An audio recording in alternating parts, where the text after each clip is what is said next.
Summit was founded by my great-grandfather, Reverend L. Thomas, Lee Wilder Thomas. He was a native of Mahia, Texas, and came and founded the town of Summit in 1921. There was a oil boom in Mahia, Texas in 1920, and he was one of the fortunate landowners, him and his in-laws. They had property there. I don't even like to say that he moved to Oklahoma. He was run out of town. I mean, you think about, 1920, and there's this black man that has all this money. I mean, it's equivalent to being a millionaire nowadays, and he wanted to establish a community, providing a space where black people could be self-sufficient and feel safe in their environment and just be able to, provide for each other and be a well-rounded community. Growing up in Summit was it was just like a big family that we haven't seen in a while. And, they grew up in Summit, their family was from Summit, and it's just that connection that you have, kind of like a brotherly, sisterly type thing. My mother actually was the first the first mayor, black, female, whatever, of Summit.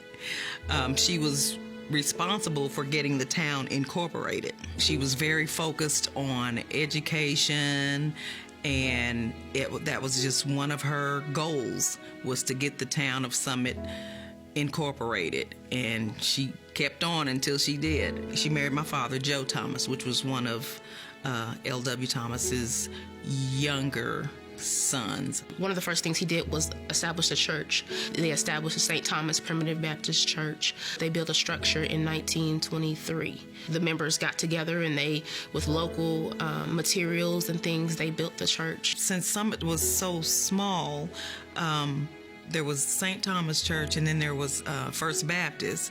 And because of the congregation or the community was small, they would share Sundays. So on first and third, people would come to St. Thomas. On the second and fourth, they would go to First Baptist. There was a cotton gin, a grocery store, which was run by Reverend Thomas and his son. There was a filling station. A cousin of mine, she actually said on the back of the store, there was a little room that her and my grandmother used to make little hamburgers and sell little pop and stuff to people. We just had a little general store on the corner, and that's where we went to get a soda pop or ice cream or, it's like a little convenience store. The school itself was on the main street, and it had a huge gymnasium inside, and it had swings and playground area and equipment. So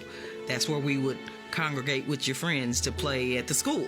The school, W.E. Du Bois Elementary School and High School was there, and it operated from 1939 and to about the 80s, and then it was destroyed in a fire. But I mean, there was a lot of significant people who were educated at that school and throughout that high school. All the local kids went to school there, and there were actually children from Muskogee that came there. The principal, L.B. Smith, lived in Muskogee, and everybody congregated at the school to play basketball.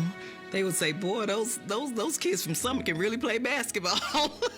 My grandfather was an urban planner before urban planning was a profession. He came with this vision that he wanted to provide an experience and provide a safe place for people to live, work, and play. That's like what us planners like to say now. That's the goal, is to restore it to its glory and educate others about the legacy of Reverend Thomas, because I know growing up, I knew about him. My family knew about him, but there's a lot of people who I've been sharing with in the recent years that had no idea about him or his impact on the community, and then a lot of other significant figures that came out of Summit. I don't think it came all the way to fruition, but in the time that he lived in Summit and the time that he worked and put his blood, sweat, and tears into it, I think he did a lot more than people expected, and he was just a really respected pillar in the community.